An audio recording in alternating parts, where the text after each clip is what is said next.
Hi, I'm Gail Hodgson. Today I'm going to be sharing a little bit about the history of a project called the Treasured Heart. So how this project got started was a friend of mine asked me, it was her birthday coming up, and she asked me if I would put a project together for a group of her friends, including me, and it would be like it's her birthday, but she wanted to gift her friends, all of us, with a cool project that we would do together.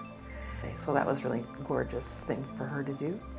And so I came up with Treasured Heart workshop, and with using jewelry, because we all love like a glitzy jewelry, all of us friends in our age category.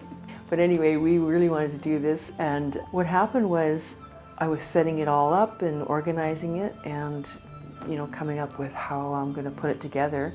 And she actually started to become her health declined really quickly too, and which was really, you know, shocking and sad for us all. So what happened was we decided she couldn't attend her own birthday party. We decided to go ahead with the group of us friends. And we made this project for her. We each made our own heart, and then we put them together, there was 4 of us, and we gifted that to her. So that's how that happened.